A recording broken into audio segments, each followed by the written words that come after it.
स्वस्ति श्री गणेशाय नमः। श्री सरस्वत्यै नमः। श्री गुरुभ्यो नमः। वक्रतुण्ड महाकाय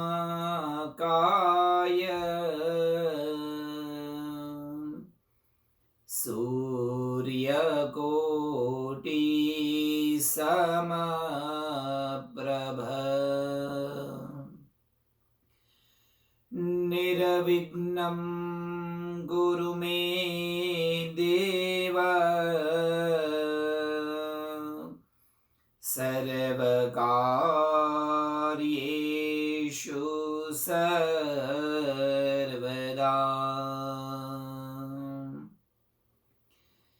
कृष्णाय वासुदेवाय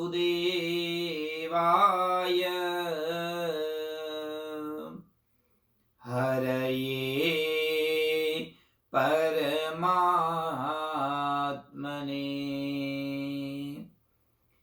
प्रणतः क्लेशनाशाय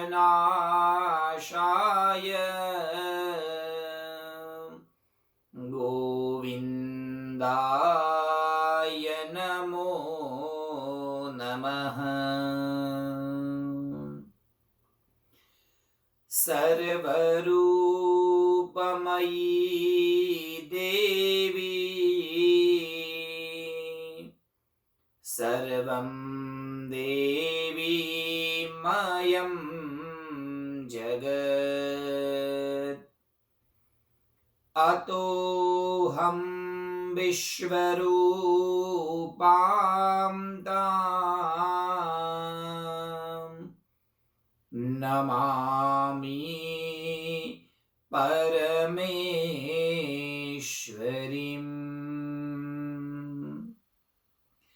वसुदेवसुतं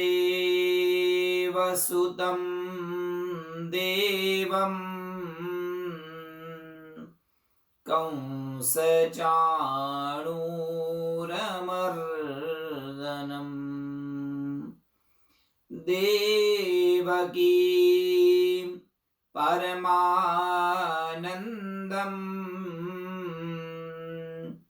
कृष्णं वन्दे जगद्गुरुम्।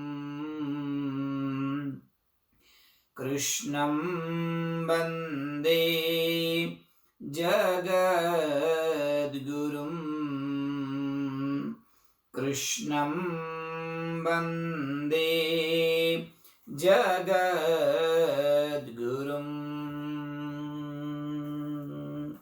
बोलिए गजानन गणपति महाराज की जय।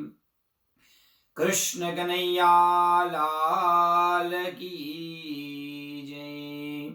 आद्य शक्ति अम्बे मात की जय। बोलिए साचे दरबार की जय।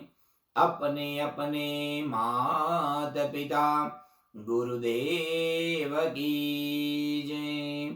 ओम नमः पार्वती पतये हर हर महादेव हर। पराम्बा पराशक्ति मां भगवती राजराजेश्वरी दुर्गा पराम्बा की परम कृपा से आयोजित इस दिव्य देवी भागवत की कथा में आप सभी श्रावकों के हृदय में विराजमान मां भगवती पराशक्ति के चरणों में प्रणाम करते हुए आप सबको हृदय और भाव से प्रणाम वंदन एवं जय श्री कृष्ण। आप सबको खूब भाव से जय माता दी। पराशक्ति की कृपा से हिंदू टेम्पल ऑफ टोलेडो के तत्वाधान में उनके सानिध्य में मां भगवती पराशक्ति के श्री चरणों में विगत कई दिनों से हमने इस देवी भागवत का दिव्य आयोजन प्रारंभ किया है। वैसे तो देवी भागवत की कथा 3 दिन, 7 दिन, 9 दिन और अनेकानेक दिन पर यह आयोजन होता है। चैत्र मास की इस पावन नवरात्रि के पर्व में आयोजित देवी भागवत में अभी तक की कथा में हमने मां के विविध रूपों के दर्शन करने का प्रारंभ किया था। मां के विविध अवतारों की कथा को हम यथा हमारी बुद्धि और यथा समझ के अनुसार हम समझने का एक प्रयास करते हैं। ये पूरी कथा, जैसे कि आप लोग जानते हैं, ये पूरी कथा वेदव्यास जी महाराज जन्मेजय को सुना रहे हैं और ये कथा सुत शौनक संवाद में भी है। अलग अलग संवादों में ये देवी भागवत की कथा चल रही है। मां भगवती के विविध रूपों के दर्शन करते हुए उन परंपरा में, उन श्रृंखला में महाकाली, महालक्ष्मी और महासरस्वती, ये त्रिगुणात्मक रूप का वर्णन हो रहा था। जन्मेजय का मन अशांत था। उसके मन को शांत करने के लिए वेदव्यास जी महाराज ने एक उत्तम उपाय दिया, आप अंबा यज्ञ करो। अंबा यज्ञ की विधि बताई गई, नवरात्रि का कुछ कुछ महत्व बताया गया। अब प्रश्न हुआ कि वो महामाया क्या है, महामाया के रूप कितने हैं और महामाया के अवतार कितने हैं, उस महामाया की लीलाएं क्या है। तो वेदव्यास जी महाराज उनके अनुभव, उनके समाधि और नारद जी के द्वारा दिए हुए परम दिव्य ज्ञान के अनुसार पूरी कथा मां भगवती की बता रहे थे। मां भगवती अगम्या है, अकल्पनीया है, अनिर्वचनीया है। एक लक्षण दिया गया मां भगवती के लिए, अनिर्वचनीया। अनिर्वचनीया ये शब्द का अर्थ ये होता है जो सत भी है और जो असत भी है, जो सत नहीं भी है और जो असत नहीं भी है।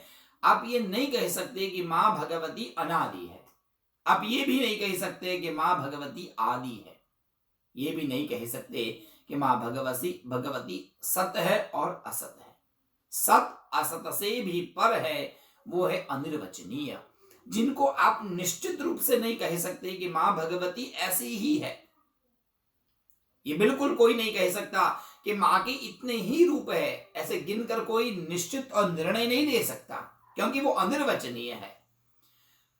कई अवतार है, आप गिन नहीं सकते। अगणित अवतार की गुण धाम है मां जगदम्बा, तो बहुत सारे उनके अगणित अवतार है। कली काल में भी कई अवतार माने लिए, सिद्ध पीठ, साधना पीठ और स्थापित पीठ के रूप में आज भी मां भगवती के विविध रूपों का दर्शन हमको होते हैं। सज्जनों, मैं आपको एक मेरे अनुभव की बात बताता हूं। कुछ वर्ष पूर्व मेरी एक कथा थी गुजरात के कच्छ में, गांधीधाम में। अब वहां ये कथा थी और वैसे तो कथा थी भागवत जी की, श्रीमद् भागवत की। अब कच्छ ये संगीत और साहित्य और संस्कृति और जो भजन होते हैं उनका एक बहुत उत्तम भूमि मानी गई है। वहां बहुत अच्छे अच्छे कलाकार हैं जो बहुत अच्छे संगीत के जानकार हैं। चारण विद्या वहां पर है। तो मेरी कथा थी और उस कथा में कच्छ में मैंने सुबह सती चरित्र के बारे में बताया। सती चरित्र आता है उसमें, मां भगवती के अंग एक एक गिरे और शक्तिपीठ बनी, ये कथा मैंने बताई। उसी दिन शाम को रात्रि जागरण था और जागरण में कोई एक चारण आए थे और साहब उन्होंने जो अद्भुत कथा बताई, मन खुश हो गया। बहुत ध्यान दीजिएगा, उन चारण ने कहा कि आज सुबह पंडित जी ने कथा बताई कि मां भगवती के अंग अंग जहां गिरे वो शक्तिपीठ बना। सत्य बात है। अब उन्होंने कहा कि मैं जो बात बताने जा रहा हूं वो कहीं शास्त्रों में प्रमाणित नहीं है, ये बात भावगम्य है, श्रद्धागम्य है और विश्वासगम्य है। कई चीजें शास्त्रों में नहीं लिखी होती है, ये भावगम्य बातें होती है। उन्होंने बताया कि शास्त्री जी ने कहा कि जो जो अंग जहां जहां गिरा वो शक्तिपीठ बना। तो क्या माता के अंग ही गिरे? अंग के सिवा मां के शरीर में रुधिर भी था, तो उन खून की बूंदें कहां कहां गिरी? उन्होंने कहा अंग के सिवा मां के शरीर में मज्जा भी थी, तो मानो न मानो उन रक्त की बूंद भी गिरी होगी और मज्जा भी कहीं कहीं गिरी होगी। इस दुनिया में जहां जहां देवी के मंदिर बनते हैं समझो उस सभी जगह पर कहीं ना कहीं एक रक्त की बूंद गिरी होगी, तभी वो मंदिर वहां बना है, नहीं तो किसी की ताकत नहीं है जो आद्य शक्ति के मंदिर का निर्माण कर पाए। देवी भागवत में भी और अन्य ग्रंथों में भी मां भगवती के यज्ञ और प्रतिष्ठा के बारे में विस्तार पूर्वक बताया गया है। बहुत उत्तम फल बताया है सज्जनों। प्रतिष्ठा में जो सहभागी बनता है, यज्ञ कहीं पर भी होता है, उसमें जो सहभागी बनता है, मां की परम कृपा उन पर होती है। आजकल तो साहब जमाने बदल गए। थोड़े थोड़े वर्ष पूर्व आप पीछे जाकर देखिए, आपको याद होगा, यदि हमारे घर के आसपास में कहीं मां का यज्ञ शुरू हो गया है, कहीं नवचंडी हो रही है, तो लोग खाली हाथ नहीं जाते, घर से थोड़ा सा घी भेज देते थे यज्ञ में आहुति के लिए। क्यों? यजमान के वहां घी की कमी नहीं है, परंतु हर घर से छोटे से घी की कटोरी जाती थी। क्यों? क्योंकि उस यज्ञ में हमारा भी थोड़ा सा सहयोग बने। हम स्वयं यज्ञ न करें तो कोई बात, न कर पाए तो ठीक है, परंतु कम से कम थोड़ी सी आहुति के लिए हम घी तो दे सकते हैं।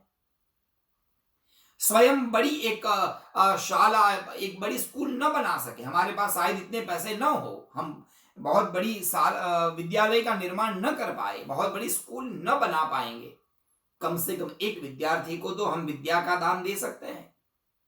बहुत बड़े अन्न क्षेत्र का निर्माण शायद हम न कर पाए, पर एक भूखे को भोजन तो हम करवा सकते हैं। बहुत बड़े बड़े मंदिरों का निर्माण शायद हम न कर पाए, पर जहां मां भगवती की स्थापना हो रही है, जहां कोई प्राण प्रतिष्ठा हो रही है, जहां कोई मंदिर की स्थापना है, वहां हम कुछ तो अर्पण कर सकते हैं। ये भाव है हमारी संस्कृति का। इसलिए हमारे पूर्वजों ने, हमारे माता पिता ने, हमारे दादा दादी ने ये परंपरा बनाई थी कि कहीं भी यज्ञ में जाओ तो थोड़ा सा घी लेकर जाओ, हमारे घर की आहुति वहां लग जाए।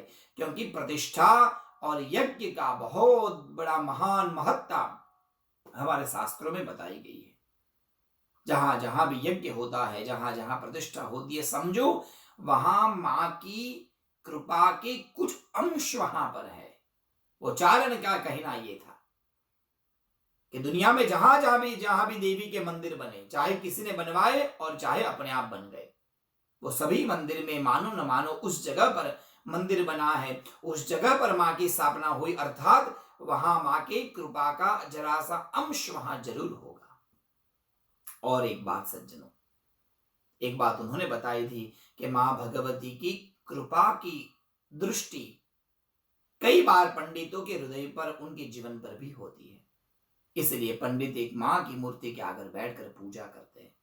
सज्जनों, शायद मेरी बात थोड़ी सी गर्विष्ठ लगे तो मुझे माफ करना, अपना भाई अपना बालक समझकर बुरा मत मानना, पर सत्य बात यह है सज्जनों, आज जो बड़ी बड़ी ऑफिसों में बैठकर ज्यादा पैसा कमाते हैं, बिल्कुल वैसा कमाने के लिए आज के ब्राह्मण पंडित भी सक्षम है, कोई नहीं रोक सकता उनको। परंतु फिर भी पंडित एक कुछ कम दक्षिणा पाकर भी मां के मंदिर में सेवा करते रहते हैं, मंदिरों में पूजा अर्चना करते हैं। उसके पीछे ये नहीं है कि वहां से ज्यादा धन मिलता है, उसका अर्थ ये नहीं है कि वो कहीं और काम नहीं कर सकते, वो बिल्कुल कर सकते हैं, परंतु उनके मन में परमात्मा के प्रति दृढ़ अनुराग होता है। हम और काम करें, इससे अच्छा है हम भगवती की, परमात्मा की आराधना करें। क्यों? क्योंकि उन पंडितों के जीवन में भगवती की दिव्य कृपा का एक प्रसाद पड़ा हुआ है। मानो न मानो कहीं ना कहीं माता पिता के द्वारा, परंपरा के द्वारा, अपनी विद्या के अध्ययन के द्वारा, अपने गुरुकुलों में ली हुई शिक्षा और गुरुकुल में की हुई सेवा के प्रभाव से उन पंडितों के हृदय में, उन विद्वान ब्राह्मणों के हृदय में परमात्मा के प्रति एक निष्ठा होती है। उस निष्ठा के प्रभाव से वो वहां सेवा करते हैं, अर्थात वो निष्ठा भी शक्तिपीठ का रूप है। ये वो चारण की बात थी। यदि किसी के हृदय में निष्ठा है मां भगवती के प्रति, समझ लेना वो निष्ठा कहीं से कमाई हुई नहीं है। मैं आपको एकदम प्रेम से बोलता हूं और खुशी से कहता हूं, अमेरिका के कोई भी वॉलमार्ट में जाइए, कोई भी बड़े से बड़े मॉल में जाइए, आपको वहां से निष्ठा आप नहीं खरीद सकते, वहां से आप भाग्य नहीं खरीद सकते, वहां से आप कृपा नहीं खरीद सकते। ये निष्ठा, ये कृपा ये भाग्य ये सब परमात्मा की कृपा से ही प्राप्त होता है। स्पष्ट लिखा है वेदों में, यमे वैश्य वृणुते तेन सलभ्य। जो वो स्वयं परमात्मा जब वर्ण करता है, वो जब नियुक्ति देता है, तब व्यक्ति नियुक्त होता है उस सेवा करने के लिए। इसलिए पुनः एक बार आप सबसे निवेदन, अब केवल 3 दिन बचे हैं, आज का तो खत्म हो गया, अब 2 दिन और, शुक्रवार, कल शनि और रविवार को सायं पूर्णाहुति। परमात्मा की कृपा से यदि आपकी अनुकूलता है तो जरूर सहभागी बनिए। शायद अष्टमी के दिन हर मंदिरों में यज्ञ भी होगा, तो यदि यज्ञ है तो उस यज्ञ में भी आप सहभागी बनिए। शायद कोरोना से न जा पाए तो कोई बात नहीं, आप आपकी ओर से यथाशक्ति दक्षिणा, यथाशक्ति घी, भेंट, पुष्प, जो आपकी शक्ति हो वो भेजकर उस मंदिर के देवालय के नीति नियमों के अनुसार आप उसमें सहभागी बनिए, क्योंकि ये कर्म माँ भगवती की कृपा का ही प्रसाद है। उसकी कृपा होगी तभी व्यक्ति ये कर पाएगा, नहीं तो नहीं कर पाएगा। माँ भगवती की कृपा का प्रसाद के बारे में बता रहे थे और एक स्वरूप बताया गया माँ का, माँ भगवती अनिर्वचनीय है। आप निश्चित नहीं कर सकते, आप निश्चय नहीं कर सकते, आप निर्णय नहीं कर सकते कि माँ भगवती इदमित्थम एव, ये ऐसा ही है, ऐसा नहीं निर्णय कर सकते। उससे कुछ अलग भी है माँ। जितनी हमारी कल्पना है उस कल्पना से कई दूर तक, अतीत तक माँ भगवती के रूप और गुण और वैभव है। हम कल्पना नहीं कर सकते माँ के वैभव के बारे में, क्योंकि वो अनिर्वचनीय है। अनिर्वचनीय माँ जगदम्बा के विविध रूपों के वर्णन करते हुए वेदव्यास जी महाराज ने कल मधुप कैटभ के बारे में हमें एक सुंदर उपाख्यान सुनाया। सरस्वती माँ के उस उपाख्यान में मधु कैटभ का वध एक मोह शक्ति के द्वारा, माया शक्ति के द्वारा माँ भगवती शारदा ने, माँ भगवती आद्य शक्ति ने मधु कैटभ के मन को बदल दिया, उसके मन को परिवर्तित कर दिया, उसके मन को सांत्वना प्रदान दी। सज्जनों ध्यान दीजिएगा, ये जितने भी असुर है वो सभी असुर का एक एक आध्यात्मिक अर्थ भी है। जब मैं गुरुकुल में पढ़ता था तो मेरे मन में ऐसी बहुत उटपटांग बातें आती थी। हम गुरुजी को बड़ा परेशान करते थे, बोलते थे गुरुजी मधु कैटभ आके गया तो गया, अब उससे हमें क्या लेन देन है, अब ये जो कथा बन गई, उसको अभी सुनने से क्या फायदा। और बात भी सही है, सालों पहले मधु कोई था और माँ भगवती ने उसका नारायण के द्वारा वध करवा दिया तो करवा दिया, बस खत्म। अब वही कहानी को बार बार सुनने से फायदा क्या। गुरुजी कहते थे कि जब सर दर्द होता है, पेट में दर्द होता है या कुछ भी होता है, एक ही दवा बार बार लेते हैं और हर बार उस दवा से फायदा होता है। आप क्यों नहीं कहते कि एक ही दवा बार बार क्यों, एक ही एडविल बार बार क्यों, वही होती है, फल अलग अलग होता है, हर बार आपको उसका फल प्राप्त होता है निश्चित रूप से, परंतु कब, जब आप उसके तत्व को जान लेंगे। इसलिए हमारे शास्त्रों का ये एक परंपरा रही, कथा के साथ साथ में उसके 3 प्रकार के अर्थ होते हैं, उसमें से एक अर्थ होता है आध्यात्मिक अर्थ। उस कथा का तात्विक अर्थ क्या है, ये कथा के द्वारा ऋषि मुनि हम सबको क्या बताना चाहते हैं, उसको कहते हैं तात्विक अर्थ। तो सज्जनों ध्यान दीजिएगा, मधु कैटभ की कथा के बहुत सुंदर तात्विक अर्थ है। मधु और कैटभ कहां से आए, नारायण के कान से, विष्णु कर्ण मलोद्भूतः, विष्णु भगवान के कर्ण के मल से, मैल से मधु कैटभ का जन्म है। सज्जनों आजकल हमारे कान में कई बार ऐसे मधु कैटभ का जन्म होता रहता है। मधु कैटभ ने जन्म लेकर किया क्या, पानी में जाकर वहां के पानी को उन्होंने मलिन कर दिया। सज्जनों ध्यान दीजिएगा, अपने कान से निकले हुए मधु कैटभ जल स्वरूप हमारे मन को व्यथित कर देते हैं। थोड़ा विस्तार से समझिए, ये मधु कैटभ क्या है। मधु कैटभ अर्थात हमारे कानों से सुनी हुई बातों से उत्पन्न बुरे विचार। मधु का अर्थात अच्छा और कैटभ मतलब बुरा, कड़वा। 2 प्रकार की बातें हमारे कान में सुनाई देती है, कभी कभी बहुत अच्छा सुनाई देता है और कभी कभी कड़वा सुनाई देता है। समाज में ऐसे प्रकार के व्यक्ति है जो कभी कभी हमारे सामने बहुत अच्छी अच्छी बातें करते हैं और कई लोग ऐसे भी है जो हमारे बारे में कड़वी कड़वी बातें करते हैं। और ये दोनों बातें हमारे मन को व्यथित कर देते हैं। ये मन जल का स्वरूप है, जल कभी शांत नहीं होता, उसमें तरंगे आती रहती है। उसी तरह हमारा मन शांत नहीं होता है, उसमें से तरंगे आती ही रहती है। मन शांत तब होगा जब ये मधुकैटभ को आप मार देंगे। अपने बारे में सुनी हुई अच्छी बातें हमारे मन को ज्यादा खुश कर देती है, और व्यक्ति जब बहुत खुश हो जाता है तो पता नहीं क्या निर्णय ले लेता है। देखिए रामायण, दशरथ राजा का मन बड़ा प्रसन्न हो गया पत्नी के वचन से, और उन्होंने वचन दे दिया मांगो क्या चाहिए। पत्नी ने बोल दिया आज नहीं, समय आएगा तब मांगूंगी।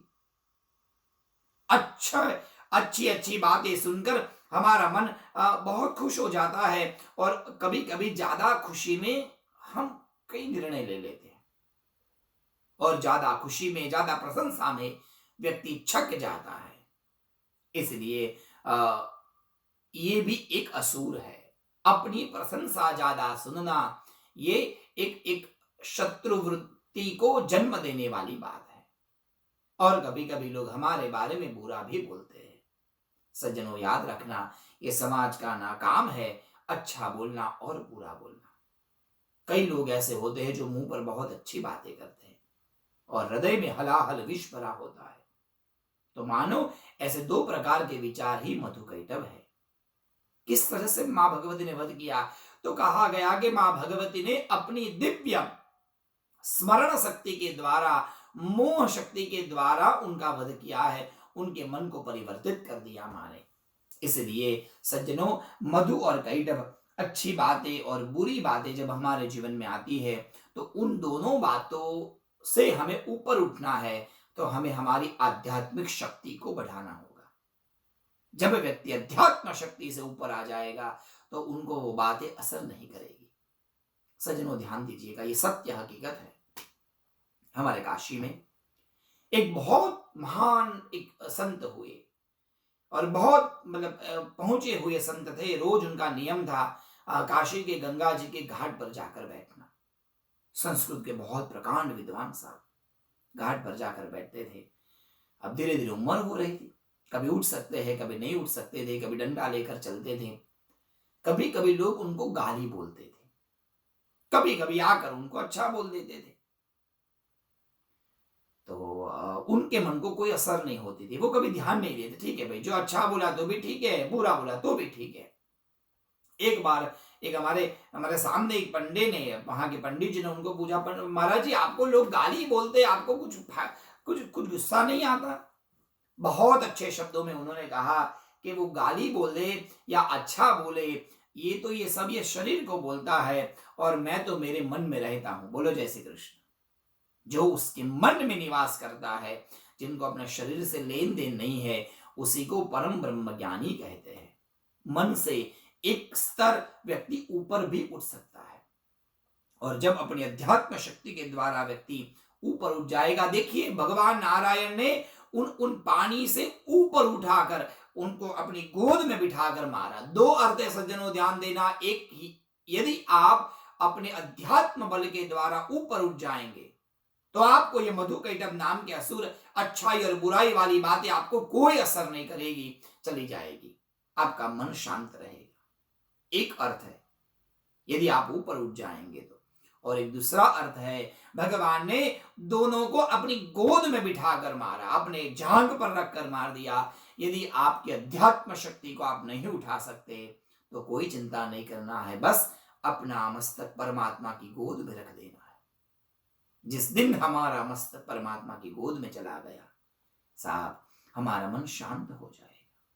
इसलिए बड़े बड़े विदुषी, बड़े बड़े विद्वान लोग ये कहते हैं, जाही विधि राखे राम ताही विधि रही। जैसे अवस्था में परमात्मा रखे उसमें खुश रहना है, और यदि चाहे कुछ भी हो जाए इतना ही बोलना है, जैसी परमात्मा की, जैसी प्रभु की इच्छा। और उस आधार पर जब व्यक्ति जीता है तो उसको ये भलाई बुराई कुछ नहीं कर सकती।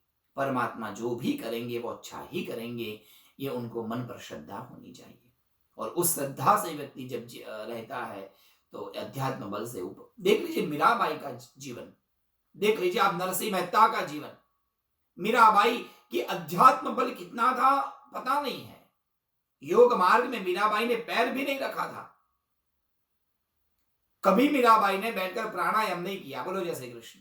मीराबाई ने कभी भी बैठकर समाधि नहीं लगाई। क्या किया? कुछ नहीं किया, बस केवल मेरो तो गिरधर गोपाल दूजो न कोई। उन्होंने कृष्ण के चरणों में, भगवान कृष्ण की गोद में अपना मस्तक रख दिया। बस दो मार्ग है सज्जनों, ध्यान दीजिए। देवी भागवत में भी और श्रीमद् भागवत में भी दो मार्ग बताए हैं परमात्मा तक पहुंचने के लिए। एक है ज्ञान मार्ग और एक है भक्ति मार्ग। ज्ञान मार्ग के द्वारा, अध्यात्म शक्ति के द्वारा हम मधु और कैटभ जैसी जो ये आसुरी शक्ति है उनको दूर कर सकते हैं, अथवा भक्ति मार्ग के द्वारा परमात्मा की गोद में मस्तक रखकर सो गए। आगे परमात्मा की जो इच्छा, परमात्मा जो करेंगे सब ठीक हो जाएगा। इसलिए जीवन का एक सूत्र होना चाहिए, जैसे ठाकुर जी की इच्छा, जैसी परमात्मा की इच्छा।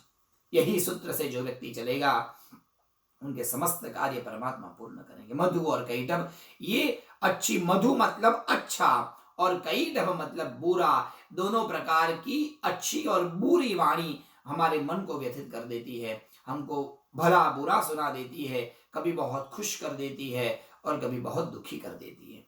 सुख और दुख ये दोनों मन के विषय है। सुख और दुख हमें सुख और दुख कोई वस्तु से प्राप्त नहीं है, सुख और दुख हमें हमारे मन से प्राप्त है। इसलिए क्योंकि देखा भी जाता है ना, छोटे घर में रहने वाले भी खुश होते हैं, और 10 बेडरूम वाले और एक स्विमिंग पूल इनसाइड और एक आउटसाइड, इतने बड़े घर में रहने वाले व्यक्ति भी मन से रोगी होते हैं। उनका मन शांत नहीं होता, उनको रात को नींद नहीं आती और कभी कभी तो वो मन की बीमारी साइको हो जाते हैं। क्यों? क्योंकि उनके मन में सुख नहीं है। वस्तु का सुख है, सुविधा सब है, पर मन शांत नहीं है। और साहब, एक छोटी सी कुटिया में रहने वाला भी यदि मन से शांत है तो वो आराम से सो जाता है, क्योंकि उसको मन उसका शांत है। सुख और दुख ये मन का विषय है। परमात्मा कहते हैं अपने मन को एक ऊपर के स्तर पर ले जाओ, और ऊंचे स्तर पर ले जाने के लिए दो मार्ग बताए, एक ज्ञान मार्ग और एक भक्ति मार्ग। अध्यात्म शक्ति के द्वारा आप मन को जीत सकते हैं, अथवा भक्ति के द्वारा आप मन को शुद्ध और शांत कर सकते हैं, जैसे शबरी ने किया, जैसे कई भक्त हुए इस विश्व में। सभी भक्तों ने भक्ति के द्वारा अपने मन को शांत किया है। मधु और कैटभ दोनों असुर के बारे में बताया। माघ शुक्ल पंचमी ये माँ भगवती शारदा के लिए उत्तम है। कल उसके बारे में हमने सुना। माँ भगवती के हाथ में दो वस्तु है, एक है माला और एक है पुस्तक और एक है हाथ में वीणा। तो ये सबका हमने अध्यात्म अर्थ कल सुना। इसलिए याद रखना सज्जनों, ये मधु कैटभ की कथा तो जो हो गई वो हो गई, पर आज के वर्तमान समय में ये देवी भागवत और चंडी पाठ आदि ग्रंथों के द्वारा हमें समझाया जाता है। इन कथा के अध्यात्म अर्थ को समझना है। अध्यात्म अर्थ मैंने आपको निवेदन किया, और भी कई प्रकार से अलग अलग विद्वानों ने, अलग अलग मनीषियों ने अपनी उत्तम बुद्धि के द्वारा अलग अलग अर्थ किए हैं। यदि सबके अर्थ लेने जाएंगे तो देवी भागवत की कथा पूरी नहीं होगी। बोलो जय श्री कृष्ण। इसलिए एक ही अर्थ को समझते हुए अब हम आगे बढ़ेंगे। माँ भगवती का एक रूप है महालक्ष्मी। आज श्री पंचमी है, शुक्रवार के दिन महालक्ष्मी की पूजा होती है। शुक्रवार का दिन महालक्ष्मी का माना जाता है। महालक्ष्मी ने अपने भक्तों को खुश करने के लिए, अपने भक्तों का पालन करने के लिए कई बार इस पृथ्वी पर अवतार धारण किया है। एक नहीं अनेक अवतार है महालक्ष्मी के। और ऐसे तो बोला जाए तो महालक्ष्मी के चरित्र को गाने के लिए कम से कम 8 दिन चाहिए। बोलो जय श्री कृष्ण, जिसको कहते हैं महालक्ष्मी चरितामृतम। अब इतनी लंबी लंबी कथा है महालक्ष्मी की। महालक्ष्मी कहाँ रहती है, क्यों रहती है, कहाँ नहीं रहती, वहां पर क्यों नहीं रहती, महालक्ष्मी के कितने अवतार, कितनी बार पृथ्वी पर महालक्ष्मी आई, सबकी अलग अलग कथा है। पर जितना होगा वो हम देखेंगे। महालक्ष्मी भगवान नारायण के आधे शरीर से प्रकट हुई है। महाविष्णु की वो आंतरिक शक्ति है। भगवान नारायण की दिव्य शक्ति नारायणी। महालक्ष्मी के चरित्र में, महालक्ष्मी के पावन इस चरित्र में बहुत सारी कथाएं हैं। महालक्ष्मी का जन्म कब हुआ, कैसे हुआ। वैसे देखा जाए तो महालक्ष्मी की जन्म तारीख तो बहुत बार आती है। बोलो जय श्री कृष्ण। बहुत ऐसे दिन है जब जब महालक्ष्मी की का प्रागट्य हुआ है। कई लोग वसंत पंचमी मानते हैं, कई लोग श्री पंचमी मानते हैं, कई लोग ललिता पंचमी मानते हैं, कई लोग धनत्रयोदशी मानते हैं, यहाँ तक कि कई लोग फाल्गुन शुक्ल पूर्णिमा को भी महालक्ष्मी का जन्म मानते हैं। तो ऐसी कई कथा है। ऐसा क्यों? क्या महालक्ष्मी इतनी बार अवतार लिया था? नहीं भाई, महालक्ष्मी का अवतार तो एक ही बार समुद्र से हुआ है, परंतु समय समय मां भगवती महालक्ष्मी ने अलग अलग अवतार भी धारण किए हैं। कब कब कैसे कैसे देखिए, जहां जहां जितनी मां भगवती की कृपा होगी उनको हम देखेंगे। सबसे पहले ये ध्यान दीजिए, महालक्ष्मी के मूल 8 अवतार है। 8 अवतारों में मां भगवती ने अपने भक्तों का पालन किया है। सबसे पहले मां भगवती का प्रागट्य क्षीर सागर समुद्र से हुआ था। जब देवता दानवों ने समुद्र मंथन किया था, उस समय महालक्ष्मी का प्रागट्य वहां से हुआ। तो उससे पहले महालक्ष्मी कहाँ थी? क्या नहीं थी वहां? नहीं भाई, उससे पहले भी महालक्ष्मी थी। महालक्ष्मी तो अजन्मा है, आदि है, अनादि है, उनके कोई जन्मदाता नहीं है। परंतु महालक्ष्मी की ये इच्छा थी कि नारायण के साथ विधि विधान से उनका विवाह हो। तो उस विवाह की इच्छा को पूर्ण करने के लिए मां भगवती समुद्र के मार्ग से बाहर आई और समुद्र को अपने पिता का उन्होंने रूप दिया। समुद्र उनके पिता बने, रत्नाकर समुद्र के पिता है।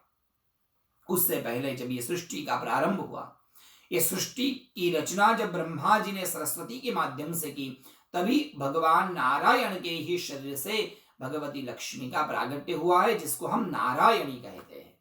नारायण के शरीर से निकली वो नारायणी। भगवती नारायणी ने अपने भक्तों के पालन के लिए अलग अलग समय पर, अलग अलग दिन पर 8 प्रकार के रूप धारण किए, जिनको कहते हैं हम अष्टलक्ष्मी। धनत्रयोदशी के दिन समुद्र मंथन करते समय भगवती महालक्ष्मी वहां से प्रकट हुई, इसलिए मां भगवती महालक्ष्मी का एक रूप है आदि लक्ष्मी। आदि मतलब पहली बार, जब पहली बार वो प्रकट हुई तो वो आदि लक्ष्मी है।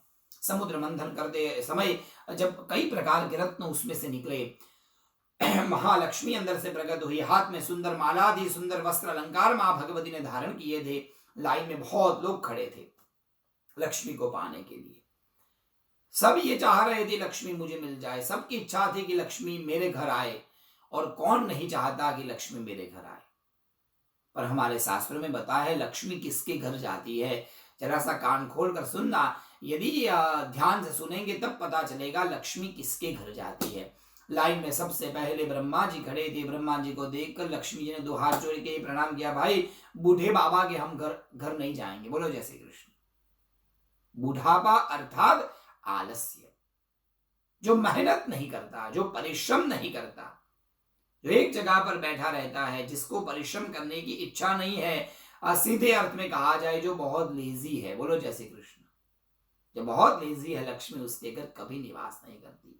उम्र चाहे कितनी भी हो, 50 वर्ष हो, 70 वर्ष हो या 100 वर्ष हो, जो व्यक्ति एक्टिव है, परिश्रमी है, लक्ष्मी उसके घर निवास करती है। ब्रह्मा जी खड़े थे, वयोवृद्ध मना कर दिया। पास में देवाधिदेव महादेव खड़े थे। लक्ष्मी महादेव ने सोचा मेरे घर आ जाए लक्ष्मी। महादेव के घर भी नहीं गई। क्यों? क्योंकि महादेव का रूप ठीक नहीं था। जिनके कपड़े ठीक नहीं होते हैं, जिनके श्रृंगार ठीक नहीं होते हैं, यहां तक लिखा गया है रुक्षदा मूर्धजानाम, जिसका घर गंदा होता है उसके घर लक्ष्मी निवास नहीं करती। जिसका घर पवित्र होता है, जिसके आंगन में रंगोली की हुई होती है, जिसके दरवाजे पर सुंदर तोरण लगे होते हैं, और यहां तक बताया गया जिसके घर में तुलसी का पौधा होता है, जिसके घर तुलसी होती है, लक्ष्मी वहां नित्य निवास करती है। ऐसा मैं नहीं कहता, ऐसे हमारे देवी भागवत में लिखा है, तुलसी काननम यत्र तत्र साक्षात् जनार्दनः लक्ष्मी सरस्वती युक्तो मोदते मुनिसत्तमः। हे मुनिसत्तमः, जिस घर में लक्ष्मी जिस घर में तुलसी होती है, जिस घर में तुलसी का पौधा होता है, तुलसी काननम, जहां तुलसी का वन बनाया जाता है, बहुत सारी तुलसी लगाई जाती है, वहां लक्ष्मी नित्य निवास करती है। अब ऐसा क्यों? तो तुलसी की कथा आगे शायद रविवार को आएगी। बोलो जय श्री कृष्ण। अंतिम दिन क्यों तुलसी है, तुलसी का जन्म क्यों हुआ, वृंदा का जन्म क्यों हुआ, और वृंदा जहां पर है वहीं पर महालक्ष्मी क्यों रहती है, उसकी कथा हम रविवार को अंतिम दिन पर सुनेंगे। यहां बताया गया जिस घर में बिल्व पत्र का वृक्ष होता है वहां तुलसी निवास करती, वहां लक्ष्मी निवास करती है। बिल्व पत्र के वृक्ष को श्री वृक्ष कहा गया है, और महालक्ष्मी के कई नामों में एक नाम है बिल्व निलयायै नमः, अर्थात जो बिल्व के वृक्ष के नीचे बैठती है, बिल्व जिनका घर है। ऐसा क्यों सज्जनों, ध्यान दीजिएगा। शिव पुराण में एक कथा आती है, कई कथा एक दूसरे से जुड़ी हुई है। शिव पुराण की भी बड़ी ही दिव्य और सुंदर ऐसी सुमधुरी कथा है। क्यों भगवान शिव को रुद्राक्ष चढ़ाया जाता है, क्यों भस्म चढ़ाई जाती है, ऐसी बहुत सारी कथाएं शिव पुराण में है। कभी शिव पुराण का मौका मिलेगा तो हम उस विषय में वहां चर्चा करेंगे। अभी केवल बिल्वपत्र, क्यों शिव को बिल्वपत्र चढ़ता है। जैसे भगवान नारायण के 24 अवतार है, उसी तरह भगवान महादेव के 28 अवतार है। 28 बार महादेव ने इस पृथ्वी पर जन्म लिया। उसमें से भगवान का एक अवतार है बाल योगी। अब उस विषय में मैं नहीं जाऊंगा कब हुआ, पर इतना समझ लीजिए भगवान महादेव का एक अवतार है बाल योगी। भगवान महादेव ने एक समय बाल स्वरूप धारण किया था। 8 वर्षीय पुत्र के रूप में महादेव प्रकट हुए, और पूरी पृथ्वी को अपना शयन खंड बनाकर महादेव ने उस पर शयन किया। एक हाथ अपने माथे के नीचे और एक हाथ में त्रिशूल लेकर महादेव सो गए। इतना सुंदर बाल योगी का रूप था, इतना सुंदर बालक, तेजस्वी बालक, उनका मुंह इतना भोला, इतने शांत, आंख बंद करके महादेव सोए थे। सभी देवताओं ने उन बाल योगी महादेव का दर्शन किया, और भगवती महालक्ष्मी नारायण के साथ जब दर्शन करने गई, इन बालक को देखा, बाल महायोगी को जब देखा, तो सरस्वती के हृदय में मातृत्व भाव पैदा हुआ, मातृत्व जग गया। और यहां बताया गया है जिस समय एक स्त्री के हृदय में मातृत्व भावना आती है, उसी समय उनके स्तनों में दूध भर जाता है। उसी समय मां महालक्ष्मी के स्तन में दूध भर गया, और जैसे ही दूध स्रवित होने लगा, और वो दूध जहां पर गिरा पृथ्वी पर, वहां से एक वृक्ष पैदा हुआ, जिस वृक्ष का नाम है श्री वृक्ष, जिस वृक्ष का नाम है बिल्व वृक्ष। और महादेव बहुत प्रसन्न हुए। हे जगन माता, हे जगत जननी, हे जगदम्बा, आज आप मेरे मातृत्व भाव से मुझे प्रणाम किया, आप मेरी मां बन गई। आपके हृदय से जो परम पवित्र पुत्र वात्सल्य रूपी जो दूध निकला, उस दूध से जो वृक्ष निकला, मां आज से वो वृक्ष मेरा परम प्रिय होगा। आज के बाद मैं वचन देता हूं, जो भी व्यक्ति एक बिल्व को तोड़कर मेरे ऊपर चढ़ाएगा, उनके 3 जन्म के पाप मैं दूर कर दूंगा। लक्ष्म्यास्तन उत्पन्नः महादेवस्य च प्रियम बिल्व वृक्षम प्रयच्छामि एक बिल्वम शिवार्पणम। महादेव ने यह वचन दिया है। मां लक्ष्मी आज से आप उस बिल्व के अंदर निवास करेगी, इसलिए महालक्ष्मी बिल्व वृक्ष के अंदर रहती है, इसलिए उस वृक्ष को श्री वृक्ष कहा गया है। और लक्ष्मी उस घर में निवास करती है जहां बिल्व वृक्ष होता है। अनुकूलता है, यदि